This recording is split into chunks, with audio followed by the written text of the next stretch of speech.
semoga cepat sembuh. Oke. Alangkah baiknya sebelum kita mulai pembelajaran kali ini kita berdoa terlebih dahulu. Nanti Pak Hakim akan tunjuk salah satu di antara kalian untuk memimpin doa. Silakan untuk memimpin doa. Sebelum kita memulai pembelajaran hari ini, marilah kita berdoa bersama. Berdoa mulai. Bismillahirrahmanirrahim. Raditu billahi rabban wa bil islami dinan wa bi Muhammadin nabiyyan wa rasulah. Rabbi zidni ilma warzuqni fahma waj'alni min ibadikas sholihin. Berdoa selesai. Oke, terima kasih Mas Abdul sudah memimpin doa. Kita lanjutkan pembelajaran kali ini. Kita akan meneruskan minggu kemarin yaitu tentang sholat istisqa. Sholat istisqa. Oke.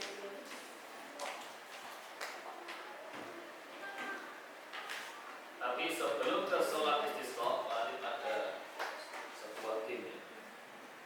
Bahas gambar. Kira-kira gambar apa ya?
Misalkan ya, contohnya ada orang buta meraba gajah. Oh, gajah itu ternyata tipis. Betul nggak gajah tipis? Iya. Jadi dia betul karena yang dipegang adalah telinganya. Dia pegang lagi. Oh, ternyata gajah itu panjang, gajah itu kecil. Betul nggak? Betul. Karena apa yang dipegang? Belalainya, bisa ekornya dan lain sebagainya. Kalau dia pegang badannya, oh ternyata gajah itu besar. Kita tidak boleh menjudge sesuatu atau seseorang hanya dengan mata kepala kita. Mungkin ada sesuatu yang kita tidak tahu atau belum kita tahu. Seperti Allah memberikan kita mungkin bencana alam. Kita nggak boleh suudzon kepada Allah. Oh ternyata Allah itu nggak suka sama kita. Belum tentu.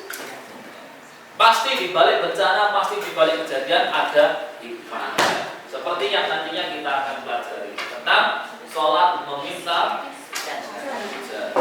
Tujuan pembelajaran kali ini yang pertama yaitu memahami makna dari pengertian yaitu sholat istisqa dan hukum pelaksanaan sebagai bentuk pengharapan kepada Allah. Yang kedua dapat melaksanakan sholat istisqa beserta ketentuan dan tata cara pelaksanaannya dengan benar. Oke. Ada pertanyaan pemantik. Yang pertama, apa kalian sudah tahu apa itu sholat istisqa?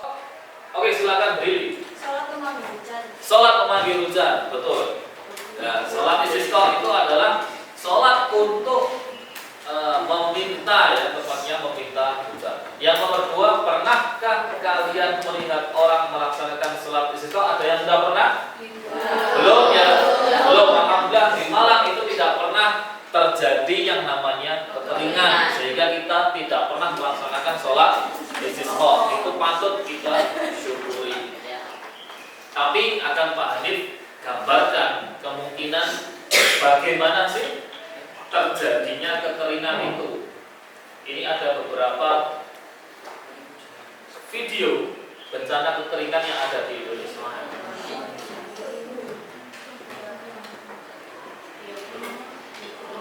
daerah Grobogan ya, Jawa Tengah, saking sulitnya air sampai orang itu rela masuk nyari di sungai yang airnya tinggal sedikit, kemudian dia menimba air dari sana dan seterusnya. Ini sungai, seharusnya ini sungai, tapi keringnya luar biasa, sampai bisa dilewati sepeda motor ya, sepeda motor kalau bisa masuk.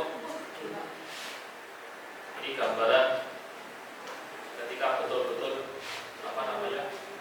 kemarau, kekeringan. Nah, jadi warga itu berharap dari sungai, dari tanah sungai yang kering itu dia gali ada tanah air yang tersimpan di dalamnya, sehingga diharapkan ketika digali itu ada air yang muncul. Ternyata betul, dan itu airnya mungkin nggak bersih ya, karena sudah tercampur dengan tanah. Dan yang namanya sungai itu banyak kotoran-kotoran yang tercampur di dalam air. Kemaraunya luar biasa seperti ini. Kemudian ada, saya lanjutkan ini memori aja.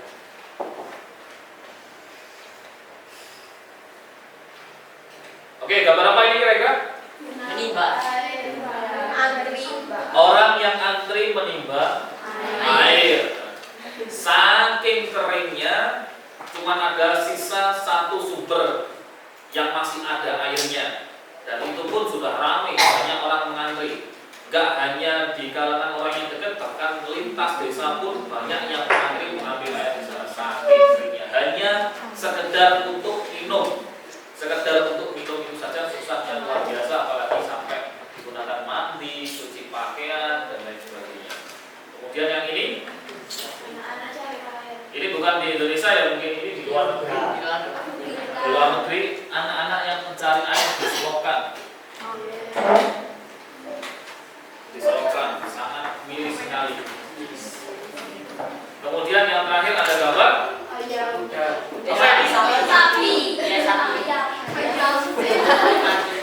sapi ya, mungkin sapi.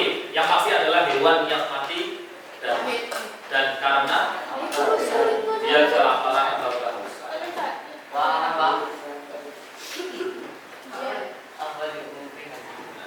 Sangat memprihatinkan kalau kita itu dilanda bencana kekeringan terutama. Semua bencana sih ya, gak hanya kekeringan, tapi kita membahas mengenai kekeringan. Pengen nggak suasana seperti ini? Atau mungkin seperti ini,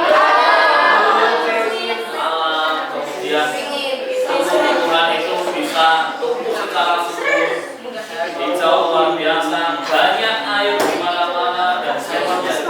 Kira-kira bisa nggak situasi kekeringan tersebut dirubah menjadi seperti ini? Bisa. Kalau secara Islam kita dianjurkan untuk melakukan yang namanya adalah sholat istisqa. Oleh sebab itu kita akan mempelajari bagaimana caranya biar Allah itu menurunkan hujan kepada kita. Ada ritual khusus bagi kita umat muslim agar Allah itu menurunkan hujan, menurunkan nikmat, menurunkan rezeki melalui air hujan. Dengan air hujan seperti dalil yang kita bahas di bab Sabtu kemarin di Quran surat Ibrahim ayat 32, yaitu Allah menurunkan hujan itu mampu menghidupi seluruh alam semesta. Gak hanya manusia yang dapat hidup dari air, ada hewan yang juga membutuhkan air, bahkan ada tumbuh-tumbuhan yang juga membutuhkan air. Semuanya ada rezekinya melalui air hujan.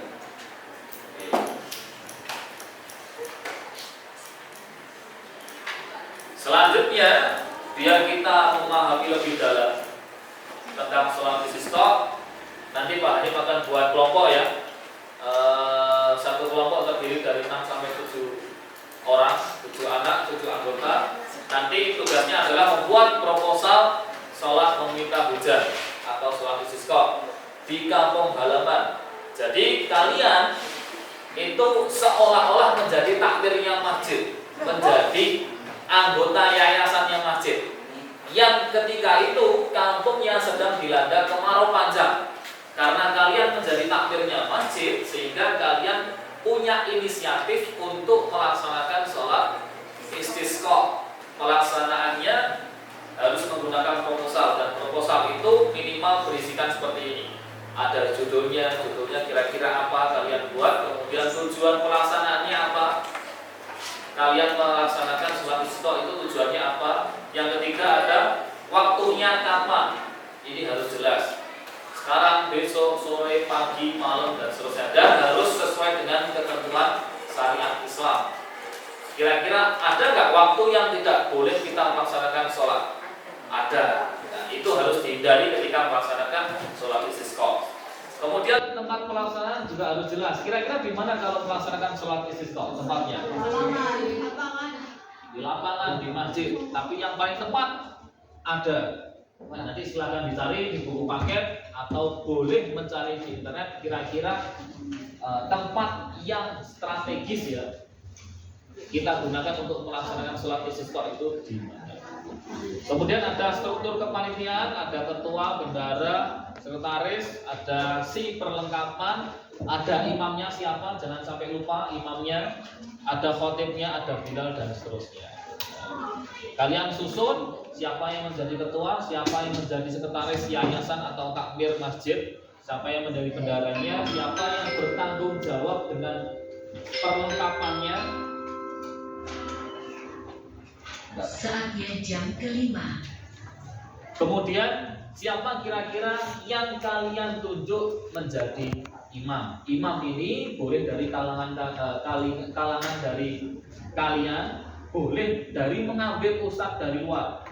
Misalkan imamnya saya mengambil Habib Bidin dari Jepara, misalnya boleh. Tentu konsekuensinya adalah dengan anggaran yang besar. Saya pengen imamnya Masjid Istiqlal di Jakarta, saya bawa ke sini. Dibawa ke sini, maksudnya didatangkan ke sini. Saya Habib, Pak. Habib saya datangkan. Khotibnya juga demikian. Boleh. Bebas. Bilalnya juga demikian. Pilih Bilal misalkan Ustadz Muzamil ya. Yang dari mana itu, Sumatera. Yang suaranya bagus. Boleh. Tapi konsekuensinya ya harganya mahal. Kemudian peserta jamaah ini harus dipastikan kira-kira siapa jamaahnya, dari siswa-siswi atau warga atau jamaah dan lain sebagainya.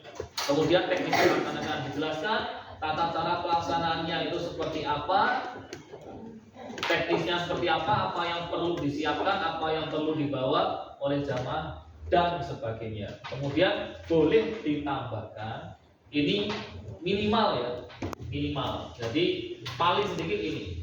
Dan boleh ditambahkan, misalkan kalian pengen menambahkan anggaran biaya sewa lapangan, sewa tempat, sound system, apalagi kira-kira pisarongnya imam, khotib, terpal, bilal, konsumsi mungkin ya, dan seterusnya. Sampai sini paham? Paham. Ini contoh proposalnya seperti ini. Nanti akan Pak Hanif share ke grup biar semuanya bisa melihat. Kira-kira bisa dikerjakan berapa hari atau berapa minggu? 1 minggu. 1 minggu cukup? 1 minggu ya? Ya. 1 bulan kayaknya kelamaan, kita akan mendekati PAS 1 minggu. Jadi minggu depan kita jadikan satu. Sampai sini paham? Ini contoh proposalnya seperti ini. Nanti akan Pak Alif share ke grup ya, semuanya bisa melihat. Kira-kira bisa dikerjakan berapa hari atau berapa minggu? 1 minggu cukup? 1 minggu ya? 1 bulan kayaknya kelamaan, kita akan mendekati PAS 1 minggu. Jadi minggu depan kita jadikan satu. Pak, ini bagaimana maksudnya teknis pelaksanaan? Teknis pelaksanaan ini boleh diisi sebelum maupun ketika pelaksanaan. Kalau sebelum itu kan berarti harus mempersiapkan apa yang perlu dibawa. Kemudian bisa jadi sholat istisqa itu ada sunnah-sunnah yang sebelumnya dikerjakan. bisa puasa. Nah itu nanti silakan dicari di buku paket. Terus teknik pelaksanaannya mulai bilalnya mengatakan as-sholatu jamiyah sampai salam. Gitu ya, paham semua? Oke, silakan. Terima kasih Pak. Terima kasih Pak. Sama-sama. Hati-hati. Oke, mari kita dengarkan presentasi dari kelompok 3 tentang pelaksanaan sholat istisqa yang ada di kampungnya. Kira-kira kampungnya mana? Sumbersari ya? Iya, Ya. Oke, silakan kelompok 3 untuk presentasi. Baik, Assalamualaikum warahmatullahi wabarakatuh. Waalaikumsalam warahmatullahi wabarakatuh. Sini kami dari kelompok 3 akan melakukan presentasi mengenai sholat istisqa. Pertama, kita akan memperkenalkan diri dulu. Saya Bilal Sulaiman, saya Gavin Diatur Laksono, saya Gonzaira Dani, Saya Dr. Kevin Afiano. Saya Mandika Atma Uitama. saya Devin Jamin Nugroho. Dan kita akan menjelaskan. Pertama yaitu tujuan pelaksanaan. Melihat kondisi cuaca dan musim kemarau yang masih panjang dan kabut asap yang menyelimuti kota Malang dan daerah lain, maka dalam rangka menanamkan nilai-nilai religius di kalangan masyarakat dan segenap jamaah Masjid Jami As-Salam, maka yayasan berencana ingin mengadakan sholat istiqomah, yaitu meminta hujan. Waktu pelaksanaannya yaitu hari Sabtu tanggal 2 Desember 2023 pukul 10 WIB sampai selesai. Terus tempat pelaksanaannya di lapangan Universitas Negeri Malang. Cukup. 1. Baik, sekian dari presentasi kami. Apakah ada yang ingin ditanyakan? Saya tanya. Itu kenapa jadwal pelaksanaannya itu jam 10? Kalian kan selesai. Karena menghindari jam yang dilarang. Nah, jam yang dilarang itu pada waktu pagi hari dan sore hari. Oke, terima kasih. Oke, saya akan mengevaluasi dari jalannya presentasi tadi kelompok 3. Kelompok 3 secara umum presentasinya sudah sangat baik, dijelaskan dengan detail, semuanya dijelaskan mulai dari tujuan pembelajaran sampai anggarannya juga sudah dirinci dengan baik. Tepuk tangan untuk kelompok 3. Ada beberapa yang perlu saya tambahkan. Yang pertama karena ini proposal ya, proposal mungkin bisa dibuat semenarik mungkin. Tidak hanya formalitas dibentuk seperti itu, tapi bisa didesain, tambahkan desain-desain hiasan dan seterusnya. Kemudian untuk tujuan itu secara umum tujuan pelaksanaan sholat istisqa itu adalah untuk meminta hujan agar kemaraunya tidak berkepanjangan. Seperti itu. Sampai di sini pembelajaran kali ini tentang sholat istisqa kita akhiri dengan baca hamdalah bersama-sama. Alhamdulillahirabbil alamin. Kita lanjutkan pertemuan minggu depan. Mudah-mudahan semuanya sukses, mendapat berkah dan manfaatnya. Sekali lagi kita akhiri biar manfaat, biar lebih berkah dengan doa kafaratul majlis bersama-sama. Subhanakallahumma wa bihamdika asyhadu an la ilaha illa anta astaghfiruka wa atubu ilaik. Assalamualaikum warahmatullahi wabarakatuh. Waalaikumsalam warahmatullahi wabarakatuh.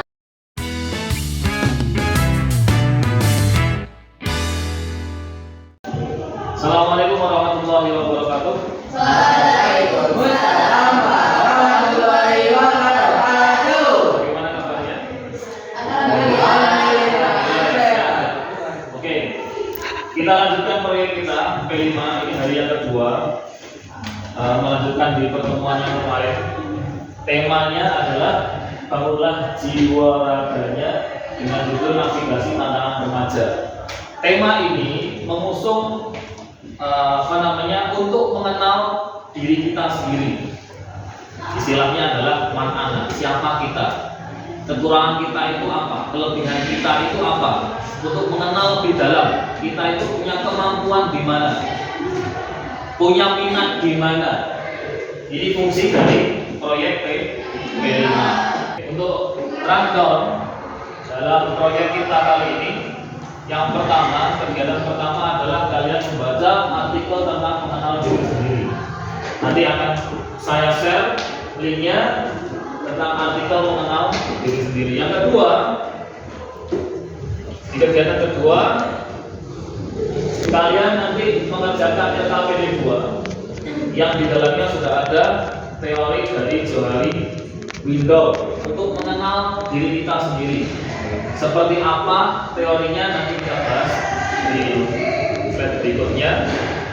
Kemudian yang kegiatan ketiga yaitu membuat tujuan hidup kalian. Nanti saya bagikan kertas kosong, kalian menggambar tujuan hidup kalian. Ya. Oke. Kita mulai dari yang pertama. Silakan buka HP kalian. Ketik di browser with.live garis miring mengenal diri sendiri. Silakan dibuka.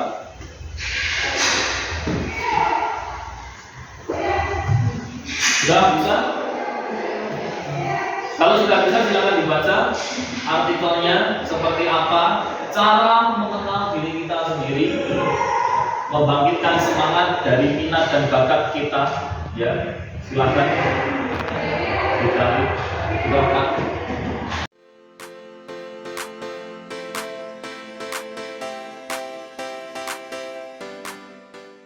Sudah dilihat, sudah dibaca artikelnya? Sudah ya. Artikelnya tentang mengenal diri kita sendiri. Oke, ada di situ cara mengenal, kemudian ada manfaatnya, ada tujuannya.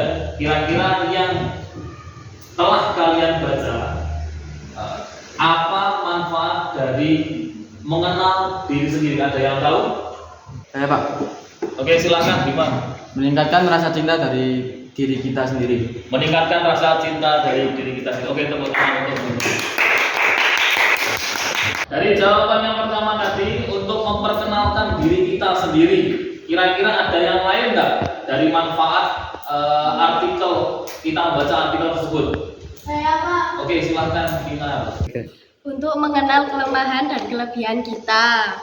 Oke, untuk mengenal kelemahan dan kelebihan Kita. kita pelajari di artikel tadi di kegiatan pertama, kita lanjutkan di kegiatan yang kedua, yaitu membuat tabel, ya, semacam tabel menurut teorinya Johari Window. Tabelnya seperti ini.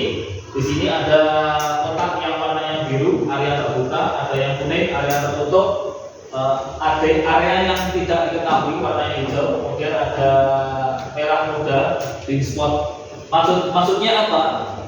Di pinggir-pinggir ini ada keterangan yang orang lain pahami, misalnya di atas kamu pahami. Artinya di area terbuka ini adalah kalian menulis sifat kalian yang kamu pahami dan orang lain pahami.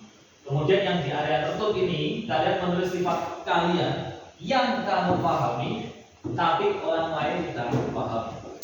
Kamu tahu, kamu paham tentang sifat kalian tapi orang lain tidak tahu tentang sifat kalian. Itu kira-kira sifat yang mana? Sifat yang seperti apa? Nanti silakan ditulis di area tertutup. Dan begitu juga di area-area yang lain. Sampai sini paham? Semakin besar area terbuka, semakin banyak sifat kalian di area terbuka, maka semakin bagus peluang kalian untuk memahami diri sendiri. Tapi kalau semakin banyak area blind spot, sifat kalian yang berada di area blind spot, maka perlu digali lagi apa minat dan bakat mengenal dari diri kita sendiri. Paham sampai sini?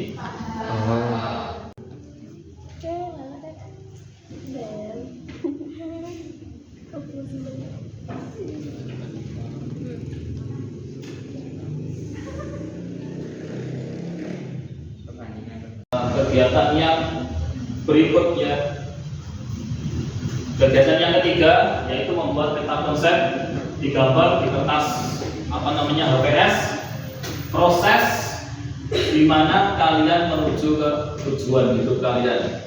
Di sini ada yang pertama, ada poin bagaimana caramu mencapai tujuan dengan caramu sendiri. Kemudian ada poin berikutnya, apa saja hambatan yang akan kamu lalui. Kira-kira ketika kamu mencapai tujuan, hambatannya apa? Misalkan kalian pengen menjadi dokter, hambatannya adalah kurangnya waktu untuk belajar atau membutuhkan biaya yang mahal dan lain sebagainya. Bisa kalian catatkan seperti itu. Kemudian di sini ada solusinya, bagaimana caramu menyelesaikan hambatanmu itu. Kalau kurangnya waktu belajar ya harus bisa mengontrol waktunya. Kemudian kalau kelemahannya atau hambatannya itu berada di ekonomi atau keuangan, berarti harus mencari jalan yang lain, bisa beasiswa dan lain sebagainya. Kemudian terakhir adalah cita-cita. Dari sini paham? Paham. Oke, kalau sudah paham silakan dikerjakan.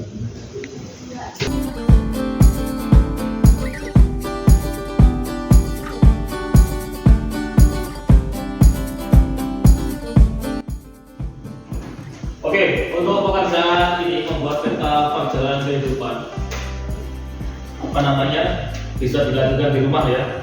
Nanti silakan di depan dikumpulkan, kita bahas bersama-sama dengan EKPD 1 dan EKPD 2. Kita akhiri pertemuan kali ini dengan baca hamdalah bersama-sama. Alhamdulillahirabbil alamin. Assalamualaikum warahmatullahi wabarakatuh. Waalaikumsalam warahmatullahi wabarakatuh.